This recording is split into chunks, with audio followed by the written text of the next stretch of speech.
તો આપણે આજે નેક્સ્ટ વિડિયો સ્ટાર્ટ કરીશું બરાબર સદીશોની સમાનતા. તો આપણે જે ટોપિક ચાલ્યો આપણે સ્ટાર્ટિંગમાં જે પહેલો વિડિયો જોયો છે સમતલ નગરી બરાબર છે એને કન્ટિન્યુમાં 4 વિડિયો બરાબર છે. તો સદીશોની સમાનતા સમજવા પહેલા આપણે જે લાસ્ટ ટાઈમ એક ટોપિક અધૂરો છોડેલો હતો બરાબર છે આપણે એટલે પૂરું કરી નાખીએ પછી આપણે આની પર સ્ટાર્ટ કરીએ બરાબર છે. અને બધા ટોપિક તમે ફિઝિક્સમાં કોઈ બી તમે ચેપ્ટર લઈ લો બરાબર છે તો એની અંદર જે ટોપિક હોય આપણે સબ ટોપિક બરાબર કોઈ બી ટોપિક લઈ લો બરાબર તો એ બધા ટોપિક એકબીજાની ઉપર રિલેટેડ જ હોય છે બરાબર છે. તમને એક ટોપિક આવડતો હોય તો તમને નેક્સ્ટ આવડશે અને નેક્સ્ટ આવડે તો બીજો તમને ટોપિક આવડવાનો છે. આટલું ક્લિયર થઈ ગયું. તો જ્યારે બી તમે કોઈ બી થિયરી સ્ટાર્ટ કરો વાંચવાની તો સૌથી પહેલા જે પહેલા તમે વાંચ્યું છે એકવાર રિવિઝન કરવાનું જરૂર પડશે. તમે જો એ તમને પરફેક્ટ આવડતો છે ને તો કોઈ બી તમે નેક્સ્ટ ટોપિક જોવો તો તમને સિમ્પલી આવડી જશે બરાબર છે. તો આપણે સરીસમ સમાનતા જોવા પહેલા જે લાસ્ટ ટાઈમ કે અમુક ટોપિક જે એક ટોપિક જે અધૂરો રાખ્યો હતો એ સૌ એક આપણે સમજી લઈએ તો આપણે આ ટોપિક ઇઝીલી સમજ પડી જવાનો છે. આટલું ક્લિયર થઈ ગયું. ચાલો તો આ પ્રમાણે એક ટોપિક હતો આપણો બરાબર છે કે મેં આ સમતલ ડ્રો કરેલું હતું. સમતલ બધા સમજાવ્યું છે મેં બરાબર ને આ સમતલ x ને y આટલું ક્લિયર થઈ ગયું. એની અંદર કોઈ એક ગતિપથ બતાવો છો આપણે ગતિ બોલ્યું છું ભાઈ કે કોઈ એક પદાર્થ છે ગતિ કરતો છે તો એ કયા પથ પર ગતિ કરતો છે કે સમતલમાં કેવી રીતે ગતિ કરતો છે બરાબર છે. તો એ તમને બતાવું મેં કે ભાઈ કોઈ પદાર્થ આવી રીતે ગતિ કરતો છે. આટલું ક્લિયર થઈ ગયું બરાબર છે. હવે કોઈ પદાર્થ એ t સમયે આ બિંદુ પર હતો p બિંદુએ આ સમજાવેલું છે લાસ્ટ ટાઈમમાં પણ આની અંદર અમુક વસ્તુ જે મેં તમને અધૂરી રાખેલી હતી બરાબર છે ભાઈ અધૂરી રાખવાનું કઈ કારણ હતું એ તમને પછી સમજાવીશ. પણ હમણાં આ જો બરાબર છે તો કોઈ t સમયે કોઈ એક પદાર્થ જે p બિંદુ પાસે પહોંચેલો છે બરાબર છે. તો અહીંયા છે તો મને એક વસ્તુ કહો આપણે હમણાં લાસ્ટ ટાઈમ આપણે વાત કરી હતી કે મેં તમને એમ કીધું હતું કે સુરતનું જે ડિસ્ટન્સ આપણે મેઝર કરતા તો અમદાવાદથી કંઈક અલગ હોય અને નવસારીથી કંઈક અલગ હોય છે. એ એક્ઝામ્પલ લાસ્ટ ટાઈમ આપેલું હતું એ જ પ્રમાણે ભાઈ આ p બિંદુ છે તો એનું અંતર કે એનું સ્થાન કેટલા દૂર છે બરાબર છે ભાઈ. તો કોની સાપેક્ષે આપણે ઓલવેઝ ઉગમ બિંદુની સાપેક્ષે તો એ કે ઉગમ બિંદુથી આ p બિંદુનું જે સ્થાન છે કે p બિંદુનું જે અંતર છે કઈ r જેટલું છે આપણે એવું કીધું બરાબર છે. લાસ્ટ ટાઈમ આપણે એ વાત કરી હતી કે r તો મને કોઈ કહેશે આ OP જો ડોયું આ ડ્રો કર્યું આવી રીતના એરો તો એ શું છે ભાઈ તો આ p બિંદુનું સ્થાન સદિશ છે કે ઉગમ બિંદુથી આ ડિરેક્શનમાં p બિંદુ આવે છે તો આ દિશા દર્શાવે છે. ખબર પડી એટલે ક્લિયર થઈ ગયું બધાને. તો મને p બિંદુનું સ્થાન સદિશ મળી ગયો અને આ છે એનું અંતર કે લંબાઈ તમે કહી શકો બરાબર છે. તો t સમયે કોઈ p બિંદુ પાસે કોઈ પદાર્થ પહોંચેલો છે બરાબર છે. હવે t ડેશ સમયે કયા સમયે ભાઈ તો ભાઈ t ડેશ સમયે એ p ડેશ બિંદુ પાસે પહોંચે છે બરાબર છે. તો આપણે હમણાં જ કીધું ભાઈ કે p બિંદુનું સ્થાન મેં આપ્યું હતું આ જેટલું હતું તો સ્થાન સદિશ આપણે જોયું OP જેટલો તો એ પ્રમાણે આપણી સ્થાન સદિશ હોય કે નહીં હોય તો આપણે એને કહીએ OP ડેશ અને એની દિશા આ પ્રમાણે છે એરો પ્રમાણે.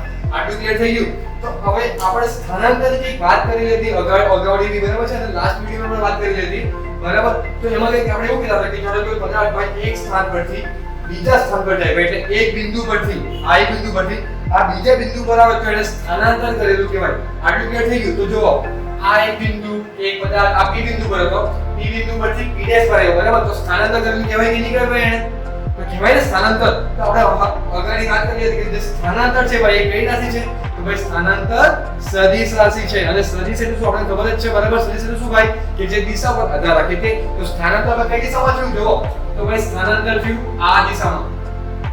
વેટ બીજી મેં કરીને બતાવું તો જો સ્થાનાંતર હોય આ દિશામાં શું કહેવાય તો આ જે સદિશ દોરેલો આ p ડેશ એને શું કહેવાય સ્થાનાંતર સદિશ. તો આની અંદર સ્થાનાંતર સદિશ મળી ગયો મને ભાઈ તો કયો છે સ્થાનાંતર સદિશ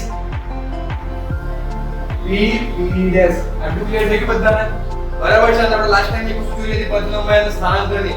તો સ્થાનાંતર પદ લંબાઈ સમાન હોઈ શકે પણ ક્યારે બી પદ લંબાઈ સ્થાનાંતર કરતા ઓછું નહીં હોઈ શકે ભાઈ. આપણે જોયેલું હતું કે કોઈ એક પદાર્થ છે અહીંથી કેટલા આટલું ફરીને અહીં આવવા આવ્યો આટલું ફરીને આવવા આવ્યો તો આ જે છે આટલું વધારે તો આથી પદ લંબાઈ પણ સ્થાનાંતર તો ભાઈ આટલું જ કહેવાય. આપણે આ વસ્તુ જોઈ લીધી બરાબર છે. તો આમાં કોઈ ખરી મને લાગતી નથી હવે કે સોલ્વ કરવા જેવી બરાબર. તો મને સ્થાન સદિશ ની ખબર પડી ગઈ સ્થાનાંતર સદિશ ની ખબર પડી આટલું ક્લિયર થઈ ગયું બરાબર છે. તો એ સ્થાનાંતરના સદિશ પરથી આપણે આ સદિશોની સમાનતા જોવાના છે કે તમને સદિશ ખબર પડી ગઈ કે સદિશ કોને કહેવાય બરાબર છે. તો આપણે હમણાં જોયું બરાબર છે ભાઈ આપણે સદિશ જોઈએ કયો સદિશ જોઈએ આપણે સ્થાનાંતર. તો સ્થાનાંતર સદિશ મેં જોયું ભાઈ અહીંયા p થી p' આપણે જોયું આવી રીતે બરાબર કે આવી રીતે એરો ડ્રો કરેલો હતો. તો ભાઈ આ શું કહેવાય એક સદિશ કહેવાય બરાબર છે. હમણાં મેં આ p ડિસ્ક્રાઇબ નાખ્યું ચાલો તો આ સદિશ કહેવાય કે નહીં કહેવાય આટલું કે ભાઈ સદિશ એટલે શું ભાઈ દિશા દર્શાવે ખબર પડી હા પણ સદિશમાં મેગ્નીટ્યુડ એટલે માનવી હોય કે એની કિંમત કેટલી છે બરાબર છે. તો ધારો કે આપણે એક વસ્તુ લઈ જાઓ આ એક સદિશ છે a આ એક સદિશ છે a, એની દિશા આ પ્રમાણે છે અને એનું મેગ્નીટ્યુડ, એનું માન, એનું મૂલ્ય આટલું છે. બરાબર છે. હવે એક બીજો સદિશ લો b. તો મને કોઈ કહેશે આ a સદિશ અને આ b સદિશ, જો બંનેની દિશા કેવી છે? દિશા બંને સમાન જ છે. આટલું પડી. બરાબર છે. પણ બંનેની માન એટલે ભાઈ બંનેના મૂલ્યો કેવા છે? અલગ અલગ. જો આ નાનો છે અને આ મોટો છે. પડી આટલું ક્લિયર થઈ ગયું. આ બંનેની દિશા સમાન છે. બંનેની પણ દિશા કેવી છે? સમાન છે. મેં કે આમાં જોતો છું, મારો ફ્રેન્ડ કે આમાં જોતો છે. બંનેની દિશા સમાન છે. બંનેની હાઈટ અલગ છે. કે એવી રીતનું હોય. એ જ પ્રમાણે જો ભાઈ આ a છે એ નાનો છે, આ b છે મોટો છે. દિશા ભલે સમાન છે પણ લોકે મેગ્નીટ્યુડ એટલે માન કેવું છે? અલગ અલગ છે. તો આ સદિશોને સમાન સદિશ કહેવાય? ના, નહીં કહેવાય. સમાન સદિશ માટે બે વસ્તુ જરૂરી છે. જો ભાઈ એક તો આ દિશા, તો દિશા બંને સમાન જ છે. પણ બંનેના જે માન છે ને, બંનેના મૂલ્યો, એ મૂલ્ય બી કેવા હોવા જોઈએ? સમાન જ હોવા જોઈએ. મૂલ્ય સમજો તમને કેવી રીતે એક્ઝેક્ટ આવે જુઓ. તો ભાઈ આ a છે, એની લેન્થ આટલી છે, આ b છે,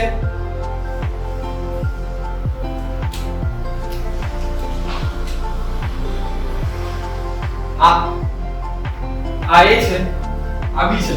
જો હવે બંનેની દિશા બી સમાન છે અને તો બંનેના મૂલ્ય બી કેવા છે? લંબાઈ બી કેવી છે? સમાન છે. તો બંને વસ્તુ સમાન છે આની અંદર. તો જેમાં બંને વસ્તુ સમાન હોય જે સદિશોની અંદર, એને કેવા સદિશો કહેવામાં આવે ભાઈ? સમાન સદિશો. એટલે ભાઈ સદિશોની સમાનતા કહેવાય આને. તો સદિશોની સમાનતા ખબર પડી ગઈ ભાઈ. પેલા સદિશ શું છે એ ખબર પડી ગઈ. સદિશોની સમાનતા ખબર પડી ગઈ ભાઈ. આને સમાન સદિશો કહેવાય. આ બેને નાની કહેવાય. ખબર પડી આટલું ભાઈ. શું ભાઈ? દિશા બી સમાન હોવી જોઈએ અને માન પણ સમાન હોવા જોઈએ. તો સદિશની સમાનતા થઈ એમ કહેવાય. એટલું ક્લિયર થઈ બધાને. તો એક સિમ્પલ વિડિયો લઈ બીજો એક એક્ઝામ્પલ આપું અહીંયા.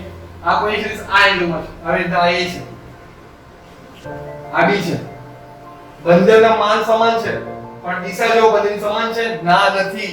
તો આને સમાન સદિશો કહેવાય? કહેવાય કે નહીં કહેવાય? નહીં કહેવાય. ખબર પડી ગઈ? શું ભાઈ? બંને સમાન હોવી જોઈએ. શું? તો માન પણ અને દિશા પણ સમાન હોવી જોઈએ. તો સદિશોની સમાનતા ક્લિયર થઈ ગયું. બરાબર છે. આ સદિશ શું છે એ બી ક્લિયર થઈ ગયું બધાને. આ સદિશ જો ભાઈ, આ સદિશ તો છે ને બહુ અઘરી તો નહીં કહે, પણ કેવું છે ભાઈ કે એ જો નહીં આવડે ને તો બધા લોચા પડશે. એટલે સદિશ શું છે એ ખબર પડી ગઈ. બરાબર છે. સમાનતા બી ખબર પડી ગઈ. આટલું ક્લિયર થઈ ગયું. તો ભાઈ વાસ્તવિક સંખ્યા વડે સદિશોનો ગુણાકાર. બરાબર છે. તો હવે એક વસ્તુ છે આની અંદર એ આપણે જોઈએ. બરાબર છે. તો ભાઈ આ એક સદિશ છે, આ એક સદિશ છે a. બરાબર છે. એનું માન ભાઈ a જેટલું છે. આપણે માની લીધું બરાબર હમણાં. એનું મૂલ્ય a જેટલું છે અને દિશા આ પ્રમાણે છે. હવે મેં શું કર્યું ભાઈ કે હવે આ a સદિશ છે.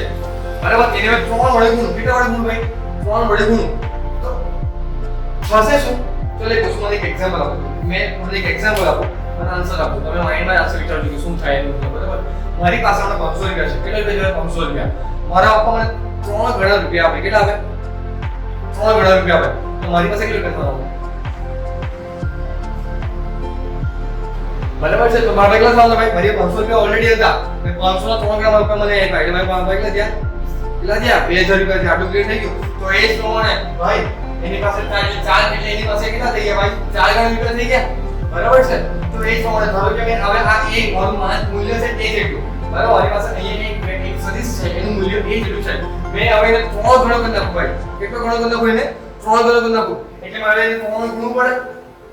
બરાબર છે. તો શું કરું મેં ભાઈ? આ એને શું કરું? 3 વડે ગુણું. તો ચલો મેં 3a થવાનું.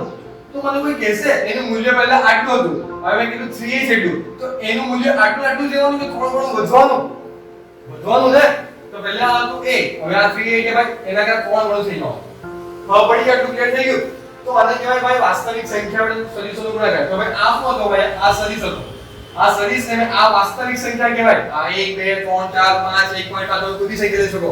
બરાબર છે. માઈનસ ઋણ બી કરી શકો, ધન બી કરી શકો. સમજાવવા મળે. આટલું ક્લિયર થઈ ગયું.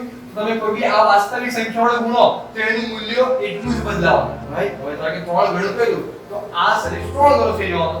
એટલું ખબર પડી ગઈ. પણ હવે થવાનું શું ની અંદર કે ભાઈ જે આની દિશા છે ને, દિશા એટલે કે આ એક a સદિશ છે એની દિશા આ તરફની છે. મેં એને 3 વડે જો ગુણું એટલે મેં 3a કરું તો ભાઈ એની દિશા તો a જ રહેવાની. ખાલી એનું મૂલ્ય ચેન્જ થવાનું પણ દિશા કઈ રહેવાની? a જ રહેવાની. આટલું ક્લિયર થઈ ગયું બધાને? બરાબર છે. આટલું ક્લિયર થઈ ગયું બધાને? હવે એક વસ્તુ બીજું જોઈએ આપણે. ચાલો અહીંયા આ a છે. આ પ્રમાણેની દિશા છે. હવે આ a ને જો એમાં -1 વડે ગુણું. કેટલા વડે ભાઈ? -1 વડે. -1 વડે ગુણું તો ભાઈ આની દિશા ચાલો આપણે એક વસ્તુ વિચારીએ કે આ ધન છે, આ છે ભાઈ ધન, તો ધનની દિશા આ તરફ છે, તો ઋણની દિશા કઈ હોવાની? ઋણની દિશા એ દિશામાં હોવાની કે ઓપોઝિટ દિશામાં હોવાની? ઓપોઝિટ દિશામાં ઓબ્વિયસ છે ને ભાઈ, તો -1 વડે ગુણું, તો -1 વડે ગુણું એટલે માન તો એટલું ને એટલું જવાનું. કોઈ મને એક વસ્તુ કહો, ચલો તો 5 ને મેં 1 વડે ગુણું તો જવાબ શું આવવાનો? 5 જવાનો. 1 લાખ ને મેં 1 વડે ગુણું તો જવાબ શું આવવાનો? 1 લાખ જ આવવાનો ને. તો એ છોડા આ a ને મેં 1 વડે ગુણું તો જવાબ શું આવવાનો? a જ આવવાનો. પણ -1 વડે ગુણું તો -1 વડે ગુણું તો -a આવવાનો. તો ભાઈ આ તું પોઝિટિવ આ ડિરેક્શનમાં, તો -1 વડે ગુણું તો નેગેટિવ થઈ જવાનું. તો દિશા બદલાવાની કે નહીં બદલાવાની? આ તો બદલાઈ ગયો છે ભાઈ. પોઝિટિવ તો આ તરફ હોય તો નેગેટિવ આ તરફ હોવાનું છે. તો ભાઈ આ પોઝિટિવ દિશા આ તરફ હોય તો નેગેટિવ દિશા આ તરફ થવાની. ખબર પડી ગઈ? ખાલી શું થઈ ગયું ભાઈ? આની અંદર દિશા વિરુદ્ધ થઈ ગઈ. માન સરખું જ છે પણ શું થઈ ગયું ભાઈ? દિશા વિરુદ્ધ થઈ ગઈ. તો આ બી વાસ્તવિક નંબર જ કહેવાય. એટલે ભાઈ વાસ્તવિક જ કહેવાય, વાસ્તવિક સંખ્યા. તો વાસ્તવિક સંખ્યા પર એટલે આ સદિશનો ગુણ્યો એમ કહેવાય. ખબર પડી ગઈ? ક્લિયર થઈ ગયું બધાને? બરાબર છે? આમાં કોઈ ક્વેરી છે ભાઈ? હવે આની અંદર બીજી વસ્તુ સમજાવું બરાબર. આટલું ક્લિયર થઈ ગયું આની અંદર કે ભાઈ મેં કોઈ વાસ્તવિક સંખ્યાને, આ વાસ્તવિક સંખ્યાને સદિશ સાથે ગુણી, તો ભાઈ એ સદિશ જે હતો એ જેટલી વાસ્તવિક સંખ્યા ધરાવે અહીંયા 3 છે, તો 3 ગણો થઈ જવાનો સદિશ. પણ દિશા કઈ જવાની? સેમ જ જવાની. આટલું ક્લિયર થઈ ગયું. હવે મારી પાસે એક સૂત્ર છે ભાઈ, આપણે સૂત્ર દુનિયામાં કે ભાઈ વેગ બરાબર શું આવે? વેગ બરાબર શું આવે? સ્થાનાંતરના છેદમાં સમય. હવે બધાને ખબર છે ભાઈ કે આ સ્થાનાંતર કેવી રાશિ છે? સદિશ રાશિ છે. બરાબર છે? તો આ વેગ બી કેવી થવાની? સદિશ જ થવાની. બરાબર છે? જો આ સદિશ છે તો આ આન્સર શું આવવાનો? સદિશ જ આવવાનો. મને કોઈ વસ્તુ કહેશે આ વેગ છે, વેગ. બરાબર છે? આ વેગ અને આ શું છે ભાઈ? સમય. આ વેગને આપણે સમય સાથે તો ગુણો એટલે સમયને આ સાઈડ જો હવે વસ્તુ કેવું શું બોલવાનું આ સમય છેદમાં છે. બરાબર છે? એ બરાબરની બીજી બાજુ જાય તો છેદમાંથી ક્યાં જવાનું? અંશમાં જવાનું. આટલું ક્લિયર છે આપણને? તો જ્યારે આ બરાબરની આ સાઈડ પર છે, બરાબર છે? બરાબરની આ સાઈડ પરથી આ સાઈડ પર આવે તો છેદમાં આવે તો અંશમાં આવવાનું. આટલું ક્લિયર થઈ ગયું. શું થવાનું? એ જો ભાઈ કે વેગ ગુણ્યા સમય. આટલું ક્લિયર થઈ ગયું. બરાબર? શું થવાનું? એ સ્થાનાંતર. તો ભાઈ વેગ નું કેવું કે વેગ મારો v જેટલો છે. આ v જેટલો મારો વેગ છે. હું સિમ્પલ આપણે ધારી લેતા. આ સમય મને ખબર છે કે 5 સેકન્ડ થઈ ગઈ. કેટલી થઈ ભાઈ? 5 સેકન્ડ. તો ભાઈ v ને આ 5 સાથે ગુણું એટલે વેગ ગુણ્યા સમયને કરું તો મને શું મળે? કઈ રાશિ મને મળે? સ્થાનાંતર મળે. આપણે જો આ સિમ્પલ આપણે સમજાય નહીં. વેગ ને બધી તો v જેટલો સમયને ધારે તો 5 જેટલું છે. બરાબર? તો આ બેને ગુણાકાર કરું મને શું મળે? રાશિ ભાઈ સ્થાનાંતર. તો આવું બી થઈ શકે એની અંદર કે કોઈ વાસ્તવિક સંખ્યા વડે આપણે ગુણ્યું. બરાબર છે? કોને ભાઈ? સદિશ ને. તો મને તો બીજો સદિશ મળી જાય. જુઓ આ વેગ સદિશ જ છે. બરાબર છે? એને મેં ગુણ્યો સમય સાથે તો મને શું મળ્યું? અનંત. પણ એ શું છે? સદિશ જ છે. આટલું ક્લિયર થઈ ગયું. તો આ ગુણાકાર વાળું ખબર પડી કે વાસ્તવિક સંખ્યા વડે સદિશોનો ગુણાકાર. તો ભાઈ વાસ્તવિક સંખ્યા વડે જ્યારે કોઈ સદિશનો ગુણો તો શું થવાનું? કે જે સંખ્યા વડે ગુણ્યું તો આપણે એને લીધું 3. તો ભાઈ આ સદિશ એ ને 3 વડે ગુણ્યું તો શું થવાનું? એનું માન ખાલી 3 ગણું થવાનું. બરાબર છે? બીજી આ ડિવિઝન કરવાનું શું છે આપણું કે તમને કે ભૂલ થઈ હોય તો પાછી સોલ્વ થઈ જાય. આટલું ક્લિયર થઈ ગયું. તો ભાઈ a ને મેં 3 વડે ગુણ્યું તો 3 ગણો થઈ ગયો અહીંયા. બરાબર છે? હવે માઈનસ વડે ગુણું ભાઈ તો -1 વડે ગુણ્યું તો શું થયું ભાઈ? ખાલી દિશા બદલાઈ ગઈ. હા, હજુ એક એક્ઝામ્પલ માઈનસ વડે લઈએ કે ભાઈ આ a છે. મેં અહીંયા ગુણું, આ a ને મેં ગુણું -4 વડે. -4 વડે. તો આ a ની દિશા ખાલી બદલાવાની. a ની દિશા ખાલી બદલાવાની. પણ એ કેટલો થઈ જવાનો? 4 ગણો બી થવાનો. સાથે સાથે ખબર પડી ગઈ. એટલે જો આ 4 ગણો થઈ ગયો. આ દિશા ને આ દિશા જો ઓપોઝિટ થઈ ગઈ એકબીજાને. અને આની લંબાઈ કેટલી થઈ ગઈ? આના કરતા 4 ગણી એટલે આ કેટલું? -4. આટલું ખબર પડી ગઈ બધાને? બરાબર છે? ક્લિયર થઈ ગયું? તો આ આપણું ભાઈ ટુ ભાઈ શું વાસ્તવિક સંખ્યા વડે સદિશોનો ગુણાકાર. આટલું ક્લિયર થઈ ગયું? તો આપણે નવો ટોપિક સ્ટાર્ટ કરીએ. બરાબર છે? નવો ટોપિક એટલે શું ભાઈ? કન્ટિન્યુઅસ છે બધું. બરાબર છે? આ બધા બેઝિક છે સદિશોના. તો આ સદિશોના બધા બેઝિક આવડી ગયા ને તો સદિશોનું તમને બધું મિસ આવડી જશે કે સદિશોમાં ભાઈ તમે જેવી થિયરી કરી ભણવાનું છે અગાઉ એ જેવી થિયરી આપણે સદિશના રિલેટેડ એ બધી થિયરી તમને આવડી જશે. ભાઈ ક્યારે આવડશે? જો તમને આ બેઝિક આવડતા હોય તો. જેમ કે તમે ક્રિકેટ રમવા ગયા. બરાબર છે? તો ક્રિકેટ રમવા માટે તમને સ્ટાર્ટિંગમાં લોકો બેટિંગ નહીં કરે, ડાયરેક્ટ બેઝિક શીખવે પહેલા ભાઈ કે આ સ્ટેપ હોવા જોઈએ તમારા. બરાબર? તો એ સ્ટેપ તમે બધા આવડી ગયા તો શું થવાનું ભાઈ? પેલા બોલ ગમે તેમ લાગે તમે સ્ટેપ બધા આવડતા છે તો એ પ્રમાણે રમવાના. તો એ જ પ્રમાણે બસ સદિશો તમે કેટલી પૂછે તો તમને બેઝિક આવડતા છે ને તો તમને બધું આખું સદિશ તમને એમ જ આવડી જશે. કેમ? એમ જ. આટલું ક્લિયર થઈ ગયું ભાઈ? તો આપણે વાત કરીએ હવે સદિશોના સરવાળા અને બાદબાકી. તો ભાઈ કઈ રીતે? આ લખી રીતે. હવે એક વસ્તુ છે ભાઈ, આપણે સિમ્પલ અત્યાર સુધી ખાલી આવો સરવાળો કર્યો હતો ભાઈ કે 5 ને 4 કેટલા થાય? સોરી ચલો એક એક્ઝામ્પલ વાપરો, ભાઈ 9 લે આપણે, બરાબર છે? તો ભાઈ 2 ને 3 કેટલા થાય? 5. ક્લિયર? ભાઈ 10 માંથી 5 જાય તો કેટલા રહે? 5.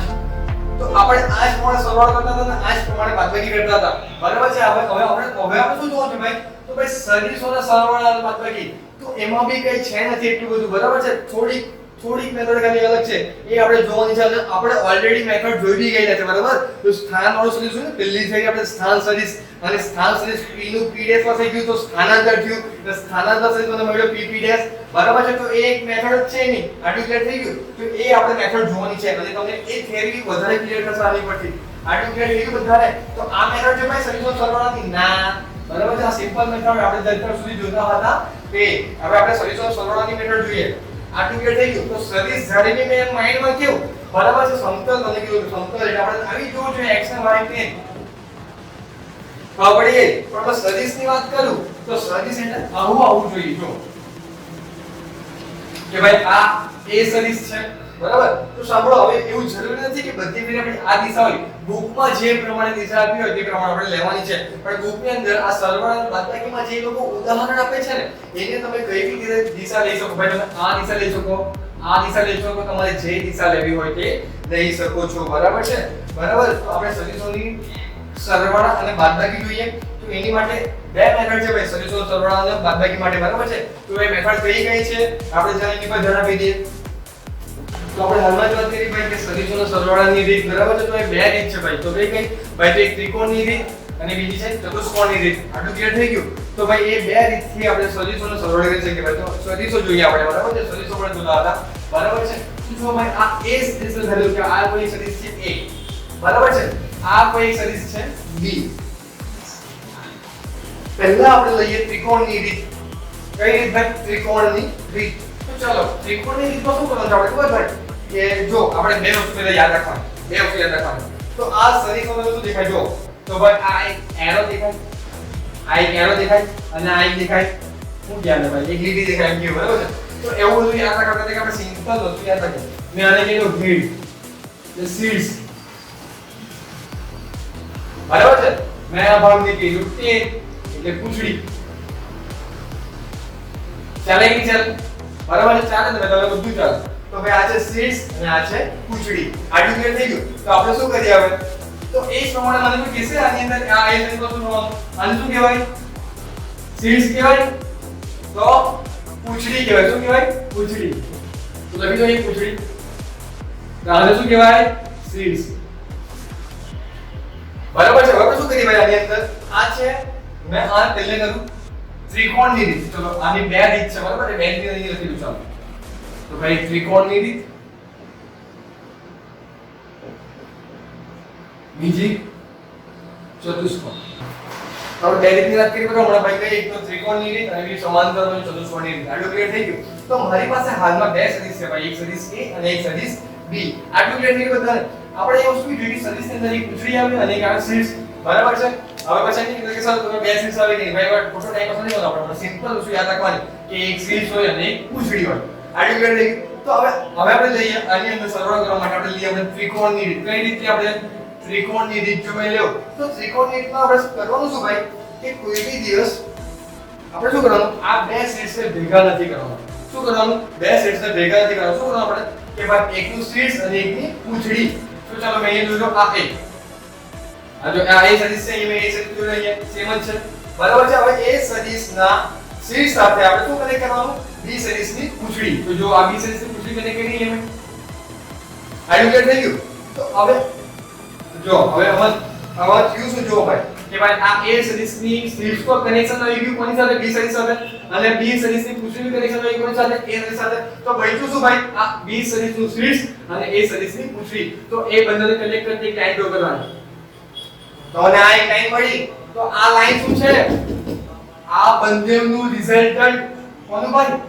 a અને b નું. તો મને આ જે પહેલી મળી ને આ રિઝલ્ટન્ટ એ શું છે ભાઈ? સદિશ a અને સદિશ b નો સરવાળો છે, બરાબર છે. તમે સદિશ માટે ક્યાં તો આને ડાર્ક લખી શકો. હા, હવે તો તમને સમજાયું, બરાબર છે. તો કે આ એ સદિશ બતાવ્યો તો કે એ કોઈ સદિશ છે a, તો મારે એ સદિશ દર્શાવવો ને લખવાની રીતમાં કે સદિશ a, તો સદિશ a મારે આવી રીતે લખવાનું. સદિશ a દર્શાવવા માટે એમ કરવાનું a પછી ઉપર એરો, એટલે આને કહેવાય સદિશ a. ક્યાં તો પછી તમે કેમ ડાર્ક લખી શકો, એટલે ડાર્ક. તો હું ડાર્ક લખું તો કે સદિશ છે, તો બુક ની અંદર ખબર પડે ભાઈ બોલ્ડ અને સિમ્પલ, પણ આપણે જ્યારે લખીએ ત્યારે બધું ખબર જ નહીં પડે. ઘણા ટાઈમ જતો હોય, કોઈ ડાર્ક દેખાતો હોય, કોઈ ઝાંખો દેખાતો હોય, બરાબર છે. વચ્ચે પેન પતી જાય તો બીજા મોટા દેખાતો હોય, તો આપણે શું કહું, સિમ્પલ સદિશ દર્શાવવાની બે રીત છે અહીંયા, કાં તો ઉપર એરો કાં તો ડાર્ક. આપણે શું કરવાનું ભાઈ, આ એરો વાળી રીતે યુઝ કરવાની. કેમ ભાઈ? કારણ કે કોઈ પણ આપણે ડાર્ક કરવા જાય ક્લિયર દેખાતું નહીં હોય, તો બી પોસિબલ છે કે કોઈ સમજી નહીં શકે, પણ આમાં બધા ઈઝીલી સમજી શકે. આટલું ક્લિયર નહીં બધાને? તો સદિશ દર્શાવવાની આવી રીત બી છે. આટલું ક્લિયર થઈ ગયું? તો હવે આ એ સદિશ a અને સદિશ b નો આપણે સરવાળો કર્યો, જો અહીંયા, તો મને આ પ્રમાણે રિઝલ્ટ મળ્યું. હવે આ કેવી રીતે ફાઇન્ડ થાય શું છે એ આગળ જેમ જેમ આવશે તેમ જોશું. તમને જ્યાં સુધી આ થિયરી નહીં આવડે છે ને ત્યાં સુધી તમે સરવાળો બી કરી શકશો નહીં. તો આટલું ક્લિયર થઈ ગયું ભાઈ આપણને? હવે મને કોઈ એમ કહેશે કે સર તમે તો અહીંયા સર આપણે સીટ્સ a ની લીધું અને પૂછડી લીધી b ની. હવે સર મારે સીટ્સ b ની લેવો હોય અને પૂછડી a ની લેવી હોય તો ભાઈ ચાલે. તો તમને એ બી ચેક કરવા દઉં મેં કે બધું સરખું મળે કે નહીં મળે. જો બધું સરખું મળે તો આપણે કહી શકીએ ને કે ભાઈ આ રીત મારી સાચી છે. આટલું ક્લિયર થઈ ગયું બધાને? બરાબર છે. તો ભાઈ આપણે b નું શ્રેષ્ઠ લઈ જાવ, તો b મારો આ દિશામાં છે, b મારો આ દિશામાં છે. હવે a ની પૂછડી મેં લેવું તો ભાઈ a મારો આ દિશામાં છે. જો આ મારો a આ દિશામાં છે અને b મારો આ દિશામાં છે. આટલું ક્લિયર થઈ ગયું? પાછું ભાઈ પદ્ધતિ કનેક્ટ કરી લાઈન ડ્રો કરવાની. તો મને આ જો રિઝલ્ટ મળ્યો અને આ તો શું થવાનું, a b. આટલું ક્લિયર થઈ ગયું બધાને? બરાબર છે. તમારે સદિશ દર્શાવવું હોય તો તમે એમ દર્શાવી શકો છો. બુકની અંદર કે ડાર્ક તમને આપણે સમજાવવું હોય તો એ બી દર્શાવો તો ચાલે. આટલું ક્લિયર થઈ ગયું બધાને? બરાબર છે. તો આ વસ્તુ ખબર પડી ગઈ. આ સદિશ a અને સદિશ b ચાલો સરળ થઈ ગયું ભાઈ. હવે આ વસ્તુ જુઓ અને આ વસ્તુ જુઓ, સરખી છે ને? તો તમે કોઈ બીની પૂછ અને કોઈ બીનું શ્રેષ્ઠ લઈ શકો. ખબર પડી ગઈ? પછી ગમે તે બાજુ બોલો તો વાંદરાની પૂછડીને વાંદરાનું શ્રેષ્ઠ, બરાબર છે. મારે વાંદરો લીધો તો જો ભાઈ અહીંયા કોટી સદિશ લીધો, કોટી સદિશ તો શ્રેષ્ઠ અને કોટી સદિશની પૂછડી તમે લેશો. પછી એવું નહીં કે બધાના માથા ભેગા કરી દે કે સર આ સદિશ a ને આ સદિશ ની સર આ સદિશ b ને આ સદિશ a. આવું નથી કરવાનું, માથા ભેગા કરવાના, બરાબર? એકનું માથું એટલે એકનું શ્રેષ્ઠ, એકની પૂછડી. આ કમ્પલસરી છે. તો આ કઈ રીત થઈ ગઈ ભાઈ? ત્રિકોણની રીત થઈ ગઈ. આટલું ક્લિયર થઈ ગયું? બરાબર છે. હવે આપણે નેક્સ્ટ વિડિયોની અંદર જોશું ભાઈ સમાંતર બાજુ ચતુષ્કોણની રીત. આટલું ક્લિયર થઈ ગયું? તો આની અંદર કેટલી કરી તો જોઈ લેજો અને જાતે ટ્રાય કરજો અને જાતે વિચારજો. કોની માટે? ચતુષ્કોણ માટે. મને ખબર છે બધા બહુ હોશિયાર છો જે વિડિયો જોતા છે, બરાબર? તો ભાઈ એ લોકો જે વિડિયો જોઈ છે એ ટ્રાય કરજો જાતે કે થઈ જાય. આટલું ક્લિયર થઈ ગયું? બરાબર છે. ચલો ભાઈ આપણે નેક્સ્ટ ડે બરાબર પાછા કઈથી સમજ નહીં પડે તો પૂછ લેજો. અને લાસ્ટ ટાઈમ મેં કીધું તે પ્રમાણે કમેન્ટમાં લખી દેજો કે સમજ નહીં પડી હોય કે સરની કે ભૂલ થઈ હોય તો, બરાબર છે. માણસ માત્ર ભૂલને પાછળ ભૂલ મળે કે થઈ શકે કે અંદર તો લાગતું હોય કે સર આ ભૂલ જેવી થઈ છે તો તમે કહી શકો છો, બરાબર છે. અને લાગતું હોય કે સર હજુ કંઈક ચેન્જ કરવા જેવું છે કે મેથડ ડેવલપ મને સજેસ્ટ કરી શકો છો.